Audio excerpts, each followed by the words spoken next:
How's it going, YouTube? I want to make this video about my this is my 20-gallon Husky compressor. I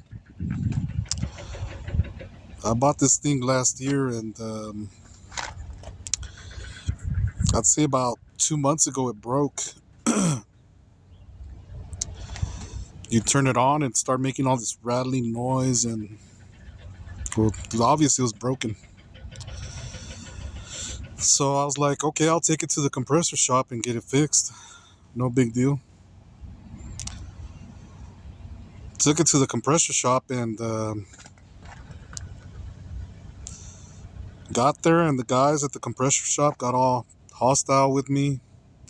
They pretty much threw me out from that place.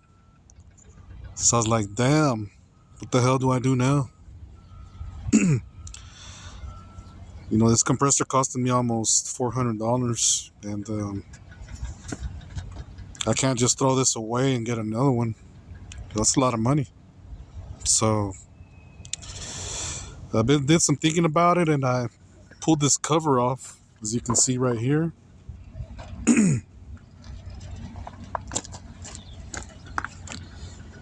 And what turned out happening, well, I noticed that this piston was broken. And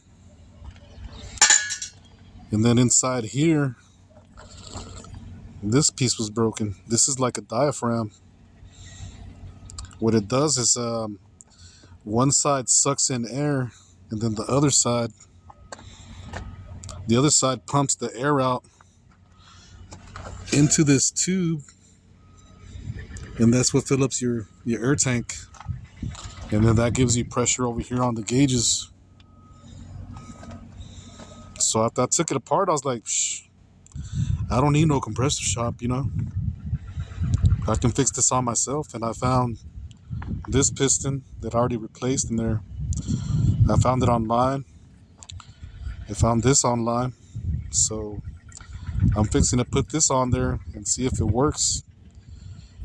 And if it works, I just saved myself probably about $200 that the compressor shop was going to charge me.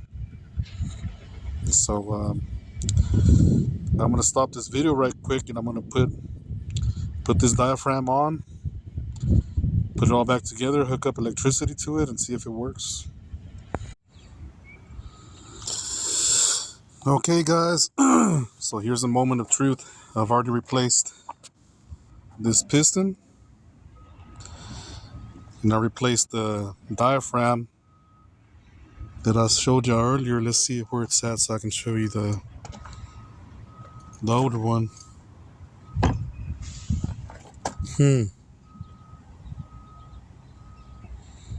Must have disappeared on me.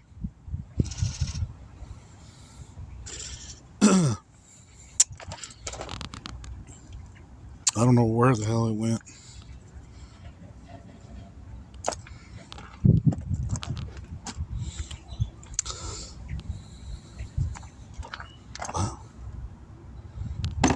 I guess today's not my day.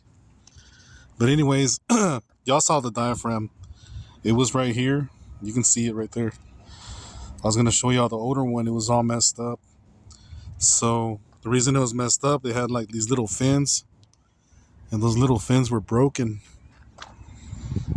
And so it was sucking air, but it wasn't closing and letting that air go into the tank when the piston pumped it. So that's the reason it was no good. I think I spent like $25 on the piston and another $25 on the diaphragm. So here's the moment of truth. I'm going to start it up. It's going to get kind of loud, and let's see what it does. Oh, before I turn this on, there's a lot of moving parts, so it's very dangerous. Okay, you got this thing's going to be rotating. These fan blades are going to be rotating, and they're pretty They're pretty stiff, so it can do some damage if you get your finger on around any of this stuff. It's very dangerous. So just to let y'all know. So here's the moment of truth. I'm gonna turn it on, see what it does.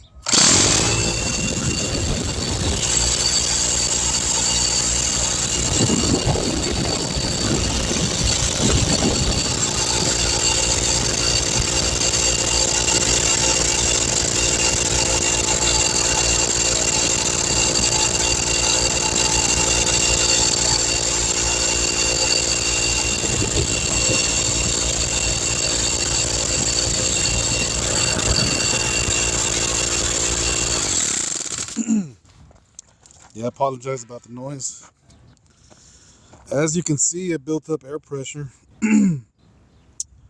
So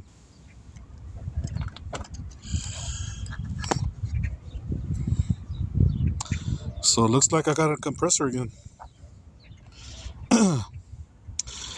And a little short story about this compressor. I bought it a year ago because my other one stopped working. My other compressors had stopped working. This is my other one. And I decided to take the covers off this one too. And I guess it must be a common theme because this piston's broken on it too. This one, the piston's broken and the belt's missing. So probably for another $50, I'll have another 20-gallon air compressor. Thank God I didn't throw this away. So there you go, guys. You have a compressor and it stops working, don't give up so fast. I'd like to thank those douchebags at the compressor shop for not wanting to work on mine. They did me a favor. I learned something today. Well, not today, but it took me about 2 weeks to get all the parts. But I learned something. I don't have to go to no compressor shop again to get this fixed. So I hope y'all enjoyed my video. Y'all have an awesome, great day. Bye.